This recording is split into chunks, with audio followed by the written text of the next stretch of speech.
رسولوں کی دعوت میں کچھ چیزیں تھیں جس سے ان کی دعوت کو مزید تقویت ملتی تھی، اور کچھ باتیں تھیں جن سے ان کی دعوت کے لیے آسانی پیدا ہوتی تھی۔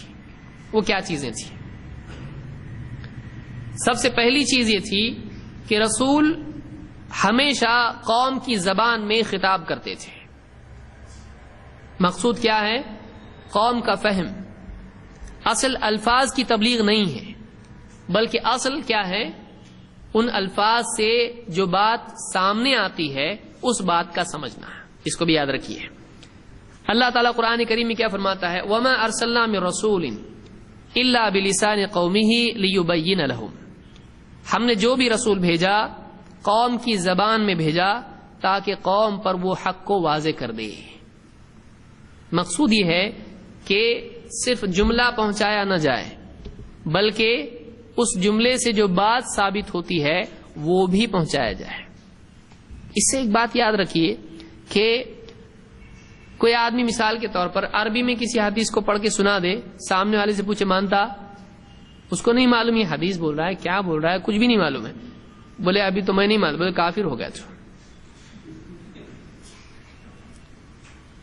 میں نے ایک بات بتائی نبی کی، تو نے نہیں مانا اور میرے کو سمجھا ہی نہیں ابھی تک، اس کو نہیں سمجھا ہے۔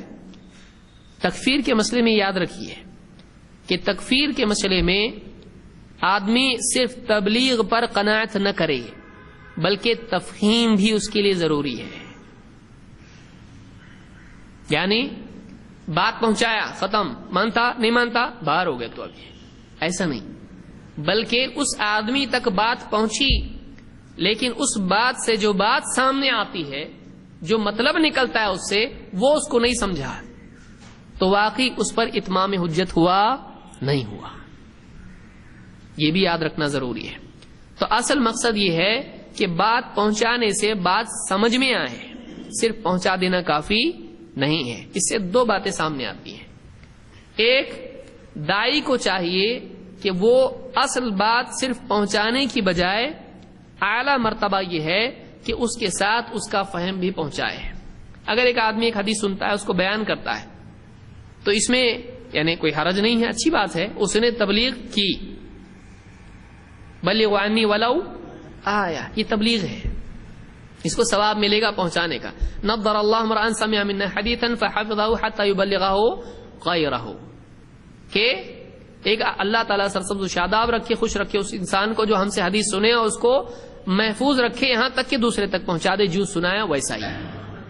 یہ تبلیغ ہے، جو کہ تو پہنچانا، یہ حفاظت علم ہے۔ لیکن صرف اتنا کافی نہیں ہے، بلکہ اس علم کو صحیح طور سے سمجھ کر اس کے فہم کو بھی دوسروں تک پہنچانا۔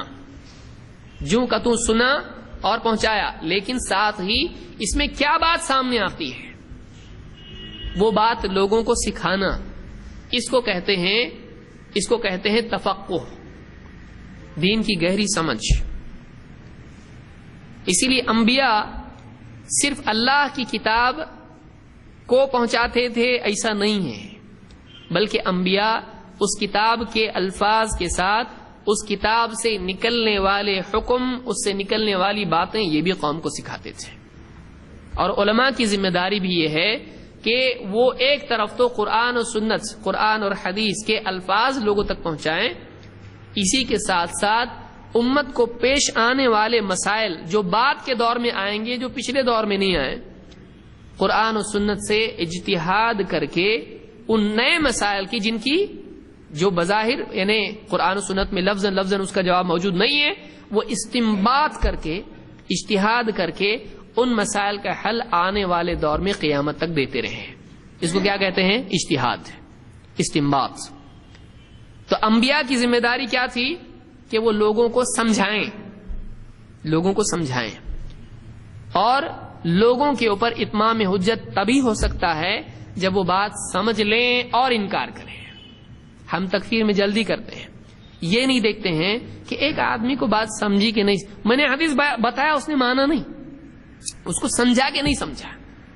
جب تک مسئلہ سمجھ نہ لے وہ، تب تک اس پر اتمام حجت پوری نہیں ہوئی، اور سمجھنے کے بعد جب وہ انکار کرے گا اس کے پاس کوئی عذر باقی نہیں رہا، پھر انکار کیا ضد میں آ کر، تب جا کر اس کی تکفیر ہوتی ہے۔ اور ہم کو ضرورت نہیں کسی کی تکفیر کرنے کی۔ تکفیر ایک شرعی حکم ہے جو بغیر وحی کے نہیں کیا جا سکتا ہے۔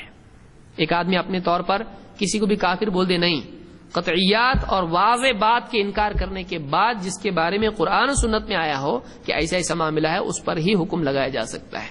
اس لیے علماء اس معاملے میں بہت ہی محتاط ہوتے ہیں، لیکن کم علم والا آدمی اس میں بہت سپیڈ میں ہوتا ہے۔ جتنا کم علم انسان کے پاس ہوتا ہے اتنی سرعت تکفیر میں اس کی ہوتی ہے، اتنی تیزی ہوتی ہے۔ اس لیے آپ دیکھیے کہ بڑا آدمی جہاں شوق لگتا ہے وہاں ہاتھ نہیں ڈالتا، لیکن بچہ اس کے لیے کوئی چیز نہیں، چھری بھی پکڑتا ہے، وہ کہیں بھی ہاتھ ڈالتا ہے، کہیں بھی کود جاتا ہے، ٹیرس پہ سے بھی کود سکتا ہے وہ، کیونکہ اس کو معلوم نہیں ہے، اس کو نتائج معلوم نہیں۔ جس کو نتائج معلوم نہیں ہوتے ہیں وہ بہت بہادر ہوتا ہے، لیکن اس کی بہادری کب ختم ہوتی ہے؟ نتائج کے بعد۔ وما ارسلنا من رسول الا بلسان قومه ليبين لهم، تو اللہ نے رسولوں کو جو یعنی ذمہ داری دی وہ صرف تبلیغ کی نہیں تھی، بلکہ کس کی تھی؟ تبیین، وضاحت کی، اللہ کا پیغام سمجھانا۔ دوسری بات اس سے معلوم ہوئی کہ رسول جتنے بھی آتے تھے وہ کس زبان میں آتے تھے؟ قوم کی زبان میں۔ آپ بتائیے، کوئی بھی اس سے ایک بھی یہ بات بھی سامنے آتی ہے اور لوگ جو یعنی کنفیوژن ہوتا ہے کہ انڈیا میں کیوں نہیں بھیجا اللہ نے ہمارے لیے رسول، عرب میں کیوں بھیجا؟ تو وہ عربوں کے لیے تھے۔ آپ بتائیے دنیا میں کیا ہمیشہ ایک زبان رہی ہے؟ دنیا میں مختلف علاقے، جب عرب میں لوگ تھے عربی بولتے تھے، چین میں چینی تھے، اور ہندوستان میں معلوم نہیں سنسکرت یا کیا بولتے ہوں، اور کسی اور افریقہ میں اور کسی اور زبان میں لوگ الگ الگ زبانیں بولتے تھے۔ جب محمد صلی اللہ علیہ وسلم آئے، جب آپ نبی بنائے گئے، تو دنیا میں ایک زبان اس وقت میں نہیں تھی۔ اب آپ بتائیے اگر چین میں بھیجا جائے، اگر کوئی آدمی بولتا عرب میں کیوں، دوسرے ملک میں کیوں نہیں؟ ٹھیک ہے، دوسرے ملک میں اللہ اگر بھیجتا، چین میں بھیجتا، تو عرب والے بولتے عرب میں کیوں نہیں؟ ہندوستان والے، افریقہ والے یا کسی اور ملک والے بولتے کہ یہاں کیوں نہیں؟ تو یہ اعتراض کبھی ختم نہیں ہو سکتا ہے۔ ایک رسول ایک ہی جگہ پر ایک ہی قوم کی زبان میں بول سکتا ہے، وہاں کے لوگوں کو رسول دعوت دے سکتا ہے۔ تو اللہ تعالیٰ نے، کیونکہ اسی قوم میں سے وہ چنا جاتا ہے، سمجھ میں آ رہی بات؟ رسول آسمان سے نازل ہوتا ہے نہیں، رسول اس کسی ایک قوم سے لیا جاتا ہے۔ اب ایسی قوم کون سی ہے یا اس وقت میں کون سی تھی جو ساری زبانیں بولتی تھی؟